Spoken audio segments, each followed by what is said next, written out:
प्यार का दर्दनाक अंत, बदले की खौफनाक कहानी।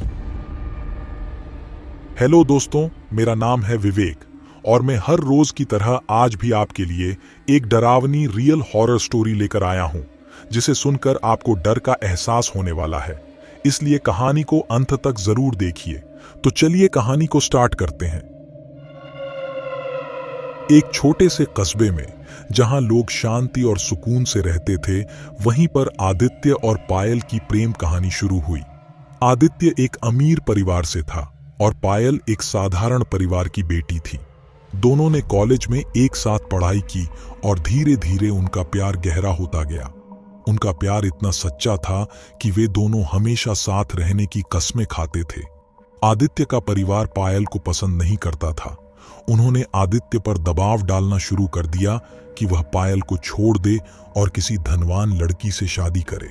लेकिन आदित्य ने अपने परिवार की बातों को नजरअंदाज करते हुए पायल के साथ शादी करने का फैसला किया।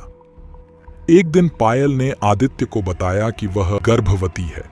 यह सुनकर आदित्य की खुशी का ठिकाना नहीं रहा। लेकिन जब उसने यह खबर अपने परिवार को बताई तो वहां पर अजीब सी खामोशी छा गई। आदित्य के माता पिता ने इस रिश्ते को स्वीकार करने से मना कर दिया और उसे पायल को छोड़ने का आदेश दिया। आदित्य पर परिवार का दबाव बढ़ता गया और उसने पायल को छोड़ने का फैसला कर लिया। आदित्य ने पायल को एक सुनसान जगह पर मिलने के लिए बुलाया और वहां उसे बताया कि वह अब उसके साथ नहीं रह सकता। पायल यह सुनकर टूट गई और उसने आदित्य से विनती की कि वह उसे और उनके बच्चे को न छोड़े। लेकिन आदित्य के दिल में अब प्यार की जगह नफरत और डर ने ले ली थी। आदित्य ने पायल से कहा कि मैं तुम्हें जितना चाहिए उतना पैसा दूंगा, तू मेरी जिंदगी से निकल जा। फिर भी पायल नहीं मानी। उसके बाद आदित्य ने पायल की हत्या कर दी और उसके लाश को वहां छोड़कर भाग गया। कुछ दिनों बाद पायल की लाश पुलिस को मिली और आदित्य को गिरफ्तार कर लिया गया। पुलिस ने जांच की और आदित्य को सबूतों के आधार पर सजा सुनाई। आदित्य को आजीवन कारावास की सजा दी गई। आदित्य जेल में अपनी सजा काट रहा था, लेकिन उसके मन में पायल की हत्या का डर हमेशा बना रहता था। एक रात जब वह अपनी सेल में सो रहा था, उसने पायल की आत्मा को देखा। पायल की आत्मा ने आदित्य से कहा, तुमने हमारे प्यार और हमारे बच्चे को मुझसे छीना, अब तुम्हें इसके लिए सजा मिलेगी। आदित्य की मानसिक हालत बिगड़ने लगी और उसने एक रात जेल में ही आत्महत्या कर ली। कहानी यहीं खत्म नहीं होती। आदित्य की आत्महत्या के बाद पायल की आत्मा ने शांति नहीं पाई। उसने अपनी बदला लेने की प्यास को बुझाने के लिए कस्बे के अन्य लोगों को भी डराना शुरू कर दिया। कस्बे में अजीब घटनाएं घटने लगीं। लोग कहते थे कि उन्होंने पायल की आत्मा को रात में भटकते देखा है। कभी किसी के घर के दरवाजे अपने आप खुल जाते, कभी अजीब आवाजें सुनाई देती। कस्बे के एक वृद्ध व्यक्ति, जिन्होंने पायल और आदित्य की प्रेम कहानी को करीब से देखा था, उन्होंने तय किया कि वे पायल की आत्मा को शांति दिलाने के लिए कुछ करेंगे।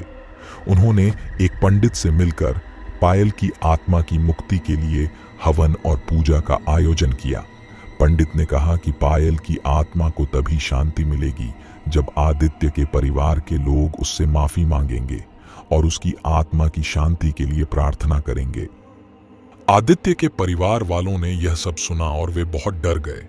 उन्होंने पायल की आत्मा से माफी मांगी और उसकी आत्मा की शांति के लिए प्रार्थना की। इसके बाद कस्बे में शांति लौट आई और पायल की आत्मा को शांति मिली।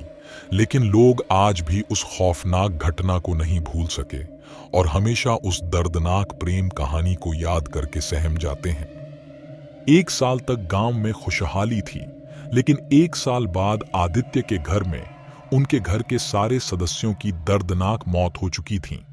पुलिस ने इसकी जांच की कि एक ही दिन में घर के सारे लोग कैसे मारे गए, लेकिन उनको आज तक इसका रहस्य पता नहीं चल सका। गांव के लोगों का मानना है कि पायल के आत्मा ने उनसे बदला लिया है, लेकिन असली सच्चाई क्या है किसी को नहीं पता। ये कहानी हमें सिखाती है कि प्यार और विश्वास के साथ खिलवाड़ करने का अंजाम कितना भयानक हो सकता है। सच्चे प्यार की ताकत को कभी भी हल्के में नहीं लेना चाहिए और जो गलत करते हैं उन्हें अपने कर्मों का फल जरूर भुगतना पड़ता है। तो दोस्तों, ये थी हमारी आज की कहानी। कहानी अच्छी लगी हो तो वीडियो को लाइक करके चैनल को भी सब्सक्राइब कर देना। और आपका नाम और आप इस कहानी को किस जगह से सुन रहे हो कमेंट करके रखना। आपके कमेंट करने से मुझे भी पता चल जाएगा कि मेरी कहानी कौन कौन और किस जगह से सुनता है। तो चलिए मिलते हैं अगली कहानी में, तब तक के लिए शुभ रात्रि।